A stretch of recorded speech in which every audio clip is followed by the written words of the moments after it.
ጤና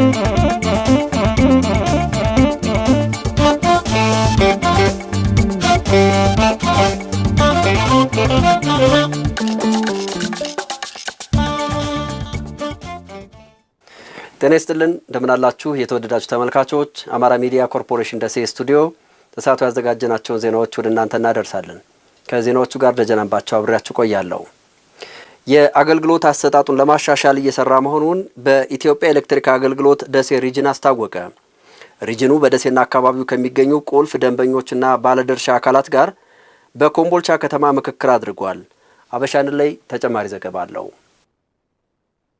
ኢትዮጵያ ኤሌክትሪክ አገልግሎት ደሴ ሪጅን በደሴ ሪጅን ከሚገኙ ቁልፍ ደንበኞችና ባለድርሻ አካላት ጋር በአገልግሎት አሰጣጥ ዙሪያ በኮምቦልቻ ከተማ የምክክር መድረክ አካሂዷል። ተቋሙ የደንበኞችን ፍላጎት ለማርካትና ተገቢውን አገልግሎት በመስጠት ከጊዜ ወደ ጊዜ እያሻሻለ ቢመጣም በቀጣይ የበለጠ ቢስተካከል በተለይ አምራች ዘርፉን ውጤታማ ለማድረግ መስተካከል ያለባቸው ጉዳዮችን የውይይቱ ተሳታፊዎች አንስተዋል። ፕሮጀክቶች መጓተት ያሳስበናል ሁለተኛ ደግሞ አውትሶርስ አድርጋችሁ ስለሆነ ያሰራችሁት ያላችሁት ከኮንትራክተሮቹ ጋር ያለ በአግሪመንቱ መሰረት የመፈጸም ችግሮች እንዳሉ ታዝበናል ይሄ በቴክኒክ ቡድኖቻችን አማካኝነት ከናንተ የቴክኒክ ቡድን ጋር ውይይት ተካሂዷል ነገር ግን አንዳንዶቹ ላይ ተማምነናል አንዳንዶቹ ክፍተቶች አሉ አሁንም ስለዚህ ሲሪየስ በታዩት ዲሌያንስ ብቻ ሳይሆን ያፈጻጸሙ ችግሮች እንዳሉ ለመጠቆም ነው አማሃተም እንደምታውቁት በአካባቢው ኦፒኒየን ሜከር ነው በሚጠቀሙም ቴክኖሎጂ በሚቀጥረውም የሰው ኃይል ኢንቨስት በሚያደርገው የካፒታል መጠን በጣም ሂውጅ የሆነ የአልሙኒየም ፋብሪካ ነው ማሽን ተከላላይ ነው ያለው ግን የኃይል አቅርቦቱ ላይ ስጋት አለ በተደጋጋሚ በእኛ ላይ አሁን ከፍተኛ ኪሳራ እያደረሰብን ነው ያለው ማለት ነው መብራት ሲጠፋ በግንቦት ወር እስካሁን ድረስ ባለው እንትን 1 ሚሊዮን በመሸጫ ዋጋችን ብዬ ነው 1 ሚሊዮን 343530 ብር ከስረናል እንደ መካነ ሰላም ካምፓስ አራት ቁልፍ ችግሮች ናቸው ያሉብን እነዚህ ችግሮች የመጡት ዋና መነሻቸው የፕሮጀክት ዲሌያንስ ነው ምሳሌ ከአቅስታ ሰብስቴሽን ራሱን ችሎ ለካምፓሱ የሚሄድ መብራት ነበረ ለኮንትራክተር ሰጥቶ ያ ሳይሆን በመቅረቱ 90 ሚሊዮን ብር በላይ ነው ትምህርት ሚኒስቴር ከፍሎ የነበረው አሁን ላይ በፕሮጀክት ዲሌያንስ ምክንያት ተጨማሪ 70 ሚሊዮን ብር ሪኮስት አድርጋቸዋል እናንተ የቁልፍ ደንበኞችን ችግር ለመፍታት ችግሮችን ለይቶ መፍትሄ የሚሰጥ ኮሚቴ ተቋቁሞ ወደ ስራ መግባቱን የገለጹት የኢትዮጵያ ኤሌክትሪክ አገልግሎት የደሴ ሪጅን ዳይሬክተር አቶ ሀብቶ አበበ የተነሱ ክፍተቶች በአፋጣኝ መፍትሄ እንደሚሰጣቸው ተናግረዋል ከማህተም ጋር ተገናኝቶ ያው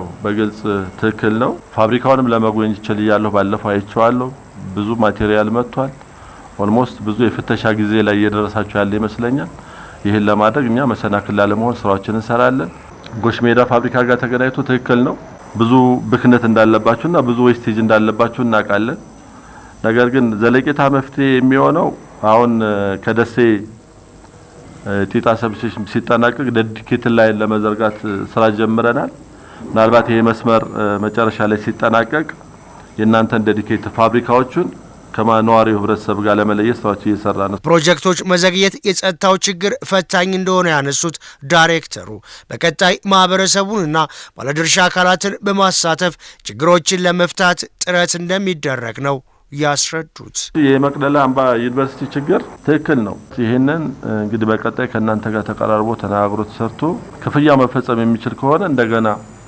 አውትሶርስ አድርገን ስራውን የምናከናውንበት ነገር ይፈጠራል ጊዜያዊ መፍትሄዎች ባሻገር ችግሮችን በዘላቂነት ለመፍታት ተጨማሪ የሰብስቴሽን ማስፋፊያዎች እየተሰሩ መሆኑን የሰሜን ምስራቅ ሪጅን 1 የትራንስፎርሜሽን ሰብስቴሽን ኦፕሬሽን እና ጥገና ዳይሬክተር አቶ በድሩ አህመድ ገልጸዋል ከዚህ በፊት እዚህ ቀጣና ላይ የሆነ ጦርነት ባይኖር እነዚህ ሰብስቴሽኖች ከዚህ በፊት ቢያንስ 3 አመት 4 አመት ገብተው አገልግሎት የሚሰጡበት ሁኔታ ነበርና አሁን ላይ ግን ወልዲያን ቅድሚያ ለማስገባት በርብርብ እንደ ስራ ድርሻ ምኛም ወስደን እየተሰራ ነው ያለውና እሱ ይገባል ከዛ ኮምቦልቻ መራሱ 400 ሲገባ እዚህ አካባቢ ያለውን የኃይል ፍላጎት በተለይ በጣም የሚፈታውና የኪ ከስተመር የተባላችሁት የተሻለ ኃይል የምታገኝበት ሁኔታ የሚፈጠር ይሆናል ማለት ነው በበጀት አመቱ በብሔረሰብ አስተዳደሩ ከ430 ቶን በላይ ማር መመረቱን የኦሮሞ ብሔረሰብ አስተዳደር እንስሳትና ዓሳ ሀብት መምሪያ አስታወቀ። የማር ምርታማነትን ለመጨመር እየሰራ መሆኑንም መምሪያው ገልጿል። በንብ ማነብ ስራ ላይ በመሰማራታቸው ተጠቃሚ መሆናቸውን በኦሮሞ ብሔረሰብ አስተዳደር የከሚሴ ከተማ ወጣቶች ተናግረዋል። ኢማም ኢብራሂም ወጣት ሸሪፍ ሐሰንና ታዳጊ ሱለይስ አህመድ ይባላሉ። የከሚሴ ከተማ ነዋሪ ሲሆኑ በንብ ማነብ ስራ ተሰማርተው እየሰሩ ይገኛል። ወጣቶቹ ወደ ስራ ሲገቡ በአነስተኛ ቀፎዎች ስራ የጀመሩ መሆኑን በመግለጽ አሁን ላይ በርካታ ቀፎዎች ላይ እየሰሩ መሆኑን ተናግረዋል። የንብ ማነብ ስራ አሪፍ ቦታ ላይ ከሆነና ቀሰም እጽዋት በአግባቡ ካለ ጥሩ ይሰራበታል። ጥሩ ቀሰማ ባለ ሰዓትና ከጥቅምት እስከ ታህሳስ ባለው ሰዓት እዚህ አካባቢ ማር ይቆርጣል። በዚህ ጊዜ ውስጥ እንግዲህ ከአንድ ቀፎ በ3 በ4 ዙር ድግግሞሽ እስከ 40 ኪሎ ድረስ ይቆረጣል ማለት ነው። ማክሲመም 50 ድረስ ሊሄድ ይችላል። ግን ይሄ ሬር ነው። በቃ ያኔ በጥቅምት አካባቢ አሁን ስንቆርጥ በወር አሁን 2 እንቆርጣለን፣ 3 እንቆርጥበት ጊዜ አለን። የዛን ጊዜ ስንቆርጥ ከአንድ ቀፎ ላይ 10 ኪሎ ምናምን ይገኛል በአንድ ጊዜ ማለት ነው። 3 በሳምንትም እንቆርጣለን፣ በ15 ቀንም የምንቆርጠው አለ። በቀጣይ ምርታማነታቸውን ለማሳደግ አቅደው እየሰሩ መሆኑን ገልጸዋል። አንደኛ ንቦቹን የመጨመር እንትን አለ። ከዚህ የበለጠ የነዚህን እጥፍ መጨመር ፈልጋለሁ። ቢያንስ እንደው 200 ምናምን ቢሆኑ በጣም ደስ ይለኛል። እንደዛ እናሳካለን። ማር ጥቅም ሲሰጡን ያው ለህዝብ በቅናሽ ዋጋ ለማቅረብ እንሞክራለን። ሰውየው ማር እስካለው ድረስ በማንኛውም ሰዓት መሸጥ የሚችልበት ሁኔታ ነው ያለው። ማር እኛ እስካመረተን ድረስ የገበያ ችግር ያን ያክል አልገጠመንም። ማር ሰው ይወስዳል። አሁንም ድረስ ጥያቄዎች አሉ እንጂ የገበያ ችግር ያን ያክል አይደለም። ግን ስራውን ካሰፋ ነው ገበያም ራሱ ቻሌንጅ ሊያደርገን የሚችልበት ሁኔታ ነው ያለው። በከሚሴ ከተማ እንስሳትና ዓሳ ሀብት ልማት ጽሕፈት ቤት የእንስሳት ሀብት ልማት ቡድን መሪ ሞገስ ታደሰ ለዘርፉ ትኩረት በመስጠት ተቋሙ የስራ ዕድል ለተፈጠረላቸው ወጣቶች ምርታማነትን ለማሳደግ ሲሰራ መቆየቱን ገልጸዋል። የተሻለ ስራ ለመስራት ከዞን አመራሮች ጋርና ከወረዳ አመራሮች ጋር በመነጋገር ሰፊ ስራዎችን ስንሰራ ቆይተናል። በተለይ ክረምቱ ላይ በመደበኛ በጀት ስራ ዕድል ፈጠራ ላይ ለተሰማሩ ወጣቶች ዘመናዊ ቀፎ በማሰራጨት በንብ እርባታ ሰፊ ስራ እንዲሰራ ተደርጓል። የኦሮሞ ብሔረሰብ አስተዳደር እንስሳትና ዓሳ ሀብት ልማት መምሪያ ኃላፊ ሐሰን ሰይድ በበጀት ዓመቱ በተሰራው ስራ ከ430 ቶን በላይ ማር በማምረት ለማህበረሰቡ ማቅረብ ተችሏል ብለዋል። ተፋሰሶች እንዲለሙ እንዲጠበቁ ከማድረግ ባሻገር በተለይ ደግሞ ተጠቃሚነት እየመጣ ሲሄድ ብዙ ተፋሰሶች ወደዚህ እየገቡ ያሉበት አግባብ አለ። በአጠቃላይ በዚህ አመት ወደ 500 ቶን በላይ የማር ምርት ለማምረት አስበን ወደ 430 በላይ ቶኖች በምርት የተገኘበት አግባብ አለ። ይሄ ከቅዳችን አንፃር ከ90% በላይ ወደ 92% አካባቢ ያመረትንበት አግባብ አለ። በቂ ላይሆን ይችላል፣ ግን ደግሞ ከተለመደው አንፃር በጣም ብዙ ስራ እየተሰራ ያለበት ዘርፍ ነው። በበጀት ዓመቱ ብቻ ከ1400 በላይ የሽግግር ቀፎዎችን በማዘጋጀት በዘርፉ ለተሰማሩ ወጣቶች ማስተላለፍ መቻሉን አስገንዝበዋል። አሁን በጣም በስፋት እየሰራንበት ያለ ነው። ከዘመናዊ ቀፎ መለስ ያለ ከባህላዊ ቀፎ ደግሞ የተሻለ የሽግግር ቀፎ በጣም በስፋት እየተመረተ በዚህ አመት ብቻ ከ1400 በላይ የሚሆኑ በዚህ ሲዝን ማለት ነው ለቀጣይ መስከረም አካባቢ ላይ ለምንሰራው የንብ ሀብት በጣም በስፋት የሽግግር ቀፎ እያመረትን ዘርፉን ውጤታማ ለማድረግ እየተሰራ ያለበት አግባብ አለ። ወቅቱ ለወባ ትንኝ መራባት ምቹ በመሆኑ ስርጭቱ እንዳይስፋፋ የቅድመ መከላከል ስራዎችን እያከናወኑ መሆኑን የአርጎባ ብሔረሰብ ልዩ ወረዳ ነዋሪዎች ተናገሩ። የወባ በሽታ ስርጭትን የመከላከል ስራ ተጠናክሮ መቀጠል እንዳለበት የወረዳው ጤና ጽሕፈት ቤት አስታውቋል። ተመስገን አሰፋ ተጨማሪ አለው። የወባ በሽታ በአዋቂዎች ጨቅላ ህጻናትና ወጣቶች ላይ የሚከሰት ሲሆን በወቅቱ አስፈላጊው ሕክምና ካገኘ ሊድን የሚችል ህመም መሆኑን የዘርፉ ምሁራን ይገልጻሉ። በሽታውን ለመከላከል የወባ በሽታ አምጪ የሆነችው የወባ ትንኝ እንዳትራባ ማድረግ እንደሚገባ መረጃዎች ያመለክታሉ። በደቡብ ወሎ ዞን አርጎባ ብሔረሰብ ልዩ ወረዳ ከዚህ በፊት በወባ በሽታ ተይዘው የነበሩ ነዋሪዎች በሽታው የሚያደርሰውን ጉዳት ይገልጻሉ። በየአካባቢያችን ወባ በተለይ አሁን እዚህ ሞቃታማ አካባቢ ወባ ያጠቁናል በየአመቱ ማለት ነው። ወባ በጣም ብዙ ችግር የሚፈጥረው ብዙ ችግሮች ለሞት ያደርሳል። ያው በሰውነት ላይ መጀመሪያ ትኩሳት ይለቃል፣ ከዛ ራስ ምታት፣ ከዛ ብርድ ይላል ማለት ነው። በጣም ወገብ ይቆርጣል ማለት ነው። በሽታው በጣም ከባድ ነው። ወቅቱ የክረምቱ የመጀመሪያ እንደመሆኑ ለትንኛ መራባት ምቹ የሆኑ አማራጮችን በሙሉ ማጥፋትና የጤና ባለሙያዎችን ምክር ተግባራዊ ማድረግ እንደሚገባም ነዋሪዎቹ ተናግረዋል።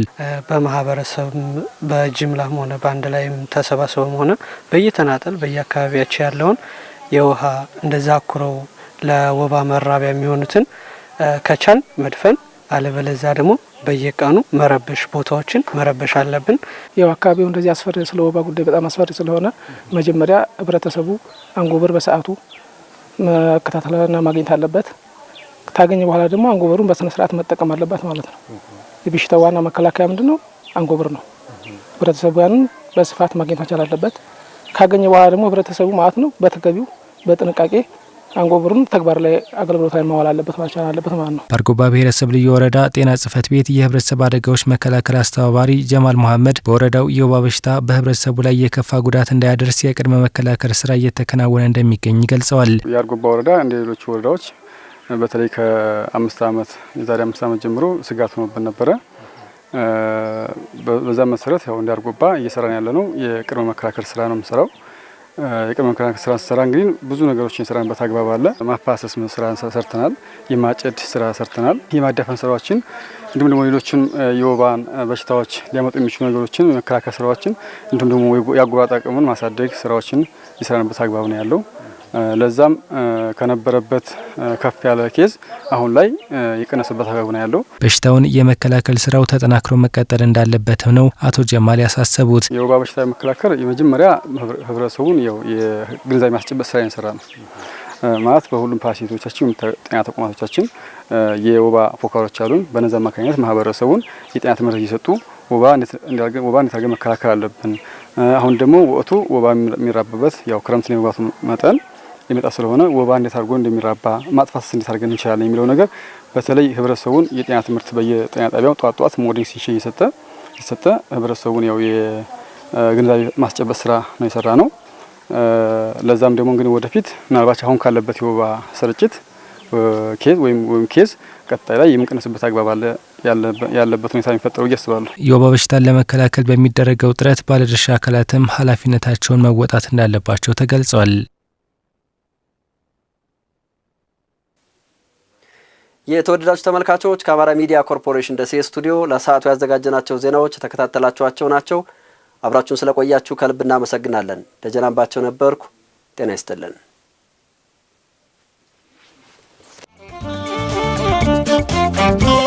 Thank you.